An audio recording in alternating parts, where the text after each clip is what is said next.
좋은 목요일 아침입니다. 우리 다 함께 찬송가 539장 찬양하겠습니다.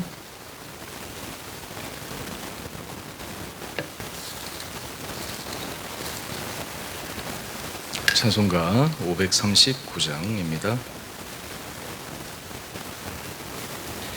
너 예수께 조용히 나가 내 모든 짐 내려놓고 주 십자가 사랑을 믿어 죄 사함을 받으라.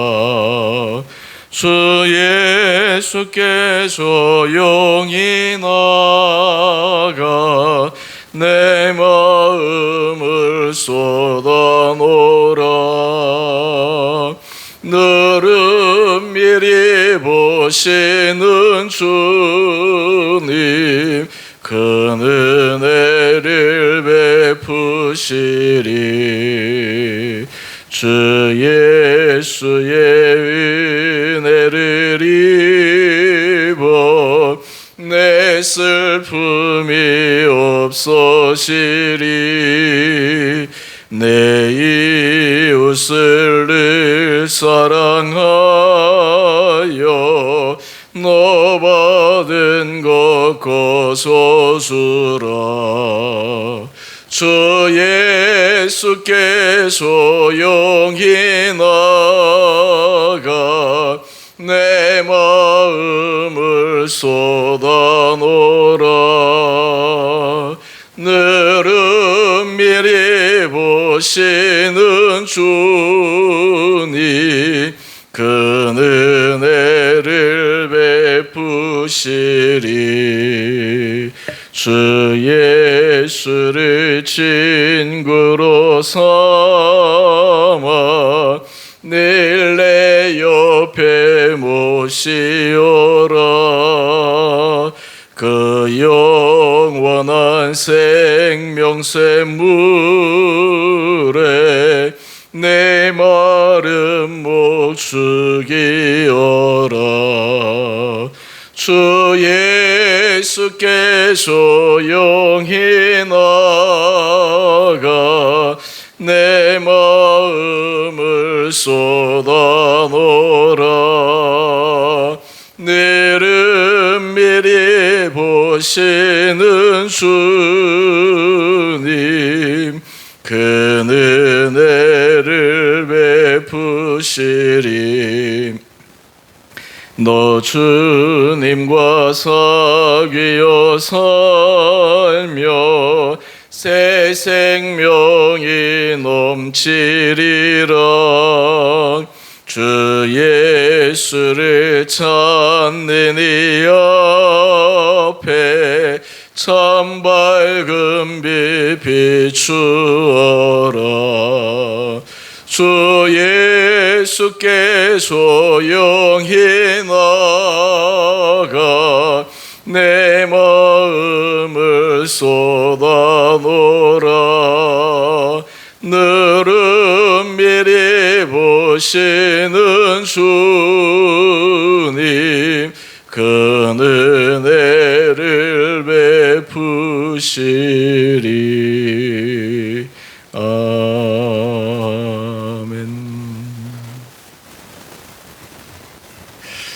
오늘 함께 묵상하실 말씀 시편 73편 1절에서 14절까지입니다. 하나님이 참으로 이스라엘 중 마음이 정결한 자에게 선을 행하시나 나는 거의 넘어질 뻔하였고 나의 걸음이 미끄러질 뻔하였으니 이는 내가 악인의 형통함을 보고 오만한 자를 질투하였음이로다. 그들은 죽을 때에도 고통이 없고 그 힘이 강건하며 사람들이 당하는 고난이 그들에게는 없고 사람들이 당하는 재앙도 그들에게는 없나니 그러므로 교만이 그들의 목걸이요 강포가 그들의 옷이며 살찜으로 그들의 눈이 솟아나며 그들의 소득은 마음의 소원보다 많으며 그들은 능욕하며 악하게 말하며 높은 데서 거만하게 말하며 그들의 입은 하늘에 두고 그들의 혀는 땅에 두루 다니는도다. 그러므로 그의 백성이 이리로 돌아와서 잔에 가득한 물을 다 마시며 말하기를 하나님이 어찌하랴 지존 자에게 지식이 있으랴 하는도다. 볼지어다 이들은 악인들이라도 항상 평안하고 재물은 더욱 불어나도다. 내가 내 마음을 깨끗하게 하며 내 손을 씻어 무죄하다 한 것이 실로 헛되도다. 나는 종일 재난을 당하며 아침마다 징벌을 받았도다. 아멘. 전 목요일 아침입니다. 우리는 신앙생활 하면서 우리 안에 하나의 기대하는 바가 있습니다. 바로 그것은 하나님 앞에 선한 삶을 살아가면 하나님이 우리를 복된 길로 인도하실 것이다 라고 믿는 것입니다.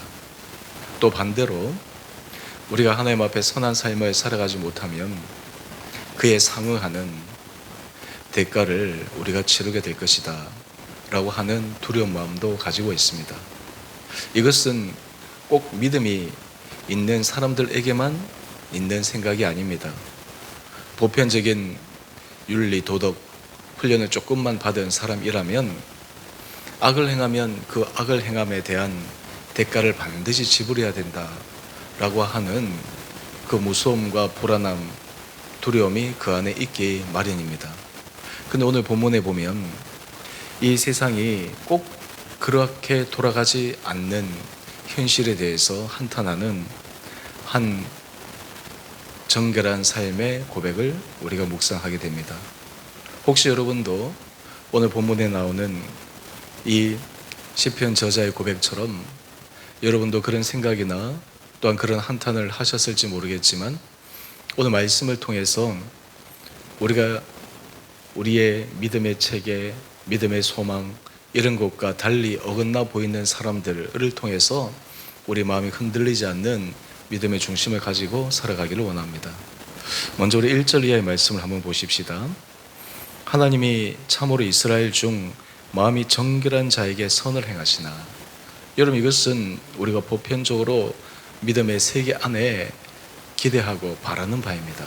그런데 시편 저자는 계속해서 자신의 처지를 현실적으로 고백합니다. 나는 거의 넘어질 뻔하였고 나의 걸음이 미끄러질 뻔하였으니. 인생에서 아마 여러 산전수전 삶의 고통의 문제로 많은 어려움을 겪는 것을 우회적으로 표현한 것입니다. 그런데 이 고난이라 하더라도 우리는 하나님 앞에서 믿음으로 해석하면 고난은 변장된 축복이다 라고 이야기를 듣기도 하고 또 고난을 통해서 하나님께서 하실 일이 있다 라고 하는 것을 우리는 바라보기도 합니다.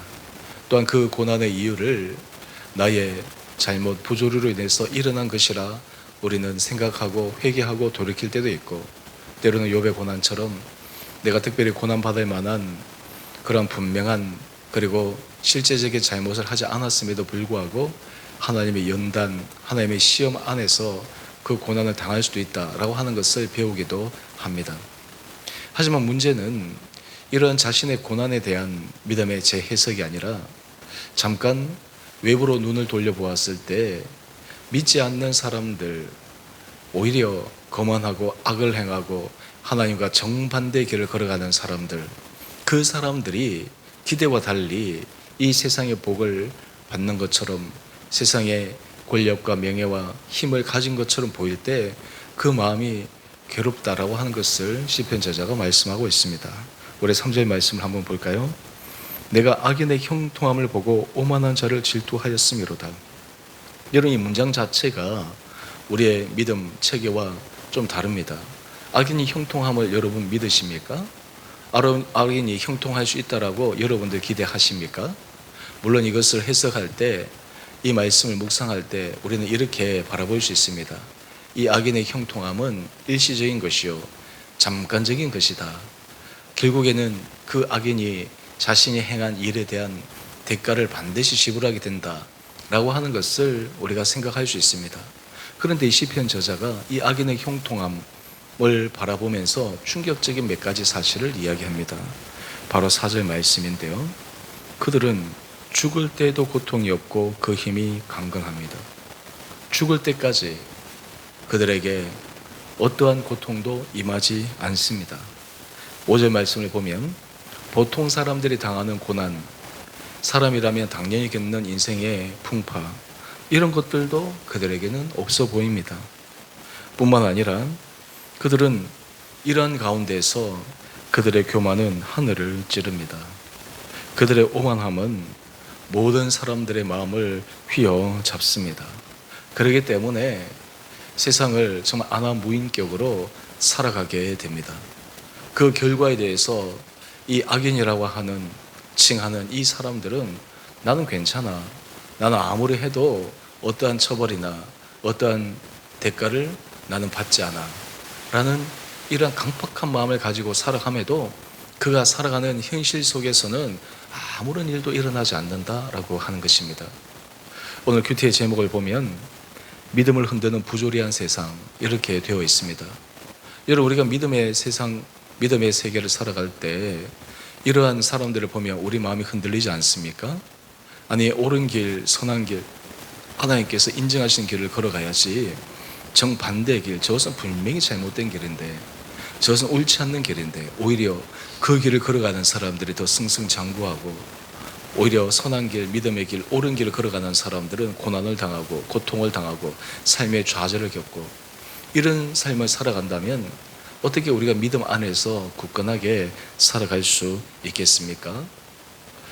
이렇게 강박하게 교만하게 살아가는 사람들은 그의 마음이 한없이 높아져 있기에 우리 9절 이하의 말씀을 한번 보십시다. 입은 하늘에 둡니다. 혀는 땅에 두루 다닙니다. 땅의 온갖 것에 대해서 자기의 생각으로, 자기의 관점으로 판단하고 비판하고 또 사람에 대해서 함부로 이야기하기도 합니다.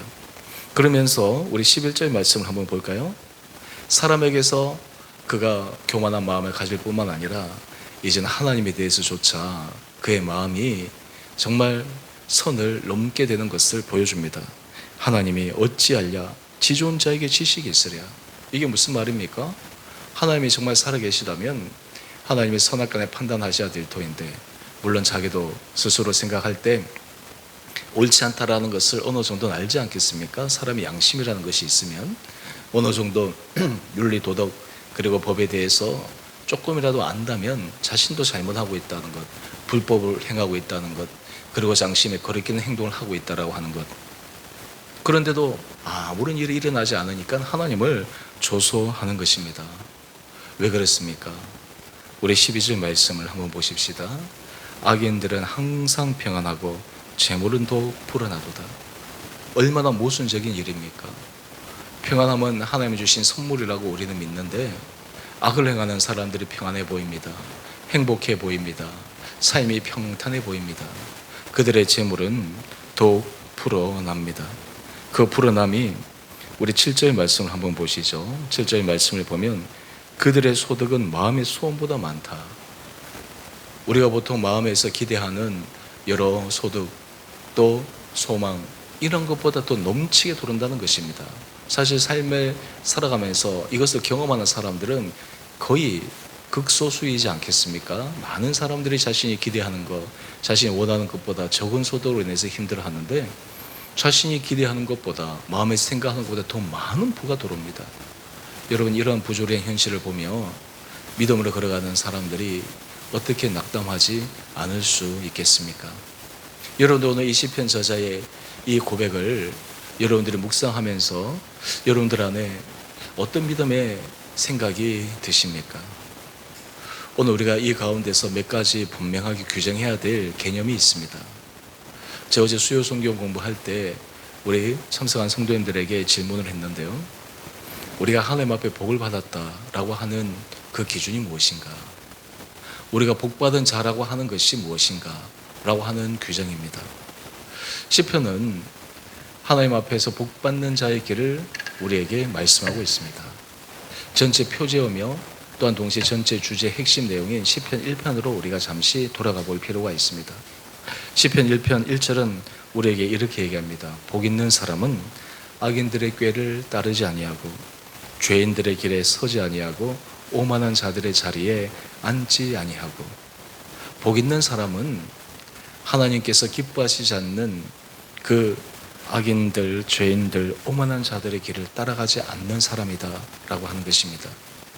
우리가 하나님 앞에 복이 있다라고 하는 것은 우리가 하나님의 자녀가 되었다라는 사실, 하나님이 우리의 아버지라는 사실, 그러기에 하나님께서 우리의 모든 필요와 우리의 모든 삶을 전적으로 책임주신다라고 하는 분명한 믿음의 고백, 이것이 우리에게 복의 근거입니다. 이 복 있는 삶을 살아가기 위해서 우리들에게 꼭 필요한 것이 있습니다. 무엇일까요? 시편 1편 2절 말씀을 보면 오직 여호와의 율법을 즐거워하여 그의 율법을 주야로 묵상하는도다. 날마다 말씀이 그 심령 가운데 살아있고 예배의 자리가 그 가운데 깊게 뿌리 내려질 때 우리는 복 있는 자의 길에 서서 흔들림 없이 나갈 수 있습니다. 이런 사람이 참 신기한 것은요, 우리가 성경 말씀 묵상이 우리의 삶에서 사라지면, 예배의 자리가 우리 삶의 자리에서 흔들려서 그냥 일상의 삶을 살아가게 되면 우리의 영적 상태는 어떻게 될까요? 우리의 영적 상태는 완전히 혼미해지고 마는 것입니다. 선한 길을 걸어갈 수가 없습니다. 믿음 앞에서 올바른 길로 나갈 수 없습니다. 한번 생각해 보십시오. 우리가 삶의 자리에서 하나님의 말씀 앞에 서지 않으면 오늘 시편 저자처럼 악인의 형통함, 악인들이 고통 없이 평안해 보이는 사람들의 그 판단으로 인해서 마음이 흔들릴 수밖에 없습니다. 나도 저렇게 살아도 되는구나. 나도 저렇게 살아도 그냥 오히려 더 잘 살 수 있겠구나. 여러분, 그래서 믿음의 길을 떠난 사람들도 많이 있습니다. 많은 사람들이 믿음이 없이는 살 수 있어도 돈은 없이 못 산다 라고 생각하며 살아가는 사람들이 있습니다. 여러분, 그것이 맞는 것처럼 보이지만 정말 맞는 이야기일까요? 그런 삶이 정말 진정으로 형통한 삶을 살아가는 비결이 될까요? 잠시 잠깐은 그에게 마음의 안정과 약간의 힘을 줄지 모르겠지만 그것조차도 한순간에 지나가는 바람과 같은 것입니다. 악인들이 잠시 형통해 보이지만 영원히 형통할까요? 이스라엘 역사 가운데 몇몇 거대한 제국을 우리는 압니다. 그 중에 바벨론이라고 하는 나라가 있습니다. 특별히 이 바벨론은 요한계시록에 악의 상징을 대표하는 나라의 표본으로 제시되기도 합니다. 여러분, 당시 바벨론은 절대 무너질 수 없는 강력한 힘을 가진 나라처럼 보였습니다. 그의 성수도는 완전히 요새화되어서 어떤 외부의 침략에도 무너지지 않는 난공불락의 요새와 같은 것이었습니다. 당시 바벨론을 바라보았을 때 사람들의 마음이 어쩌면 이 시편 저자가 한탄했던 그러한 모습일 수 있습니다. 그런데 그 짧은 시간이 아니라 지나간 긴 시간을 보았을 때 어떻게 됩니까? 바벨론은 이 땅 가운데 흔적도 없이 사라졌습니다. 바벨론은 악의 축으로서 그의 모든 하나하나의 악행들이 낱낱이 드러나게 되어 있습니다. 잠시 잠깐은 행복한 것 같고 잠시 잠깐은 편한 것 같지만 결국에 그들은 하나님의 무서운 심판을 받게 되어 있습니다. 오늘 본문을 통해서 우리가 복 있는 삶과 또 하나 반드시 기억할 것이 있습니다. 우리는 신앙체계에 있어서 하나님의 심판에 대해서 우리는 생각하지 않을 수 없습니다. 하나님의 심판, 이것은 어느 누구도 피해갈 수 없습니다. 잠시 잠깐은 피해갈 수 있어도 결국 하나님의 심판대 앞에서 선악간에 다 판단을 받을 수밖에 없습니다. 우리의 보는 시각, 짧은 시각에는 악인이 형통한 것 같아도 결국은 하나님의 무서운 심판 앞에 그들이 행한 대로, 그들이 말한 대로, 그들이 지은 행위대로 하나님께서 다 판단하십니다. 여러분, 그럴 때 우리는 그 하나님의 신실하심을 믿기에 우리 믿음의 길을 걸어갑니다. 하나님이 공정하신 분, 공평하신 분, 정의로우신 분이라고 하는 것을 우리가 알기에 우리의 믿음은 흔들리지 않습니다. 여러분, 그렇기 때문에 우리는 믿음이 없는 사람들이 어떠하든, 그들이 어떤 삶을 살아가는 것처럼 보이든 우리의 삶은 이 말씀에서 주어지는 진리임을 확신하고 그 길을 걸어가는 것이 필요합니다.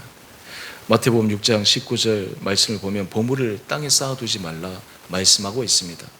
이 땅만을 바라보고 살아가면 잠시 잠깐은 편안할지 모르겠지만 그것은 다 지나가는 것입니다. 사라지는 것입니다. 반대로 마태복음 6장 20절은 말씀하고 있습니다. 너희를 위하여 보물을 하늘에 쌓아두라. 오늘 여러분의 삶은 어떤 삶을 추구하고 있습니까? 땅의 보물을 찾는 삶을 추구하고 있습니까? 아니면 하늘의 보물을 찾는 삶을 추구하고 있습니까? 많은 사람들이 걸어간 넓은 길, 그 길을 쫓아 살아가는 삶을 원하십니까? 아니면 많은 사람들이 꺼리는 좁은 길을 여러분들이 걸어가기를 원하십니까? 오늘 시편 저자의 이 한탄처럼 우리에게도 여러 일어나는 현상들을 통해 마음이 흔들리거나 무너질 때도 있습니다. 하지만 이러한 가운데서 우리가 진실한 믿음의 길을 지켜가는 것이 너무너무 중요합니다. 하나님은 믿음의 사람들에게 결국 선한 길, 축복의 길로 인도하십니다. 반대로 잠시 잠깐 승승장구하는 것 같고 잠시 잠깐 승리해 보이는 그 인생이라 할지라도 하나님께서 판단하시는 때가 오게 됩니다. 오늘 우리가 이것을 믿으며 어떠한 상황에서도 우리가 흔들리지 않는 믿음으로 굳건하게 나아가시는 우리 온 성도님 될 수 있게 되기를 주님 이름으로 축원드립니다.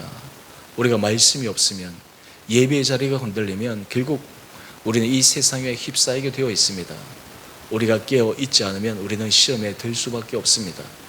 예배가 우리 삶의 자리에 사라지고 말씀이 우리 삶에 없어지는데 어떻게 우리가 이 세상의 강력한 그 마귀의 유혹 시험에 이겨나갈 수 있겠습니까? 오늘 바라기는 우리 사랑하는 성도님 한 분 한 분들이 이 세상에서 믿음의 결단과 결의를 가지고 진정한 복의 길로 나갈 수 있는 귀한 한 분 한 분들 되시기를 주님의 이름으로 축원드립니다. 함께 기도하겠습니다. 사랑해 주님, 참으로 감사합니다. 오늘 시편 저자의 고백이 우리가 일상을 살아가던 우리 삶에도 고민이었음을 고백합니다. 악인의 형통함, 하나님 앞에 선하지 못한 자의 이 세상에서 평안해 보이는 삶, 때로 그것을 통해 이 시편 저자가 마음에 깊은 좌절을 겪고 심지어는 그 믿음의 체계가 흔들리는 그 모습이 우리에게도 있음도 고백합니다. 그럼에도 불구하고 주님, 우리는 주의 말씀을 믿고 신뢰하고 진정한 복의 길, 진정한 하나님의 기뻐하신 선한 길을 걸어가는 귀한 마음을 우리 온 성도들에게 허락하여 주시옵소서. 우리 개인 내 삶뿐만 아니라 우리 주원의 교회 공동체가 하나님 앞에서 믿음의 선한 길을 걸어가는 축복의 교회 공동체 되게 하여 주시옵소서. 그로 인해서 우리의 삶이 최후의 승리자의 삶으로 나가게 하여 주시며 잠시 찰나 그리고 이 땅 가운데 보이는 한시적인 복에 우리의 눈이 멀어 또 마음이 흔들려 믿음의 선한 길에서 벗어나지 않도록 우리 온 성도들의 마음을 지켜주시고 주장하여 주시옵소서. 우리 주의 교회를 축복하여 주시고 이 교회를 은혜 가운데 주님 강권적으로 붙들어 주시며 특별히 이 교회 공동체 주님의 거룩한 몸된 교회를 세우기 위해 헌신하는 한 분 한 분들을 축복하여 주시며 그들의 삶의 자리를 강건하게 붙들어 주시고 역사하여 주시옵소서. 어떤 시험과 유혹에도 우리 공동체 흔들림 없이 나가게 하여 주시고 사람의 방법, 사람의 생각이 아니라 하나님의 역사와 하나님의 인도하심을 따라 성령의 강력한 내주하심과 주장하심으로 우리 공동체가 새로운 믿음의 길을 나가 풍성한 주님이 원하시는 사역의 열매를 맺을 수 있도록 축복하여 주시옵소서. 모든 것 가운데 주께서 함께하여 주시기를 우리 사랑하신 예수님 이름으로 감사 기도 드리옵나이다. 아멘. 하늘에 계신 우리 아버지, 아버지의 이름을 거룩하게 하시며 아버지의 나라가 오게 하시며 아버지의 뜻이 하늘에서와 같이 땅에서도 이루어지게 하소서.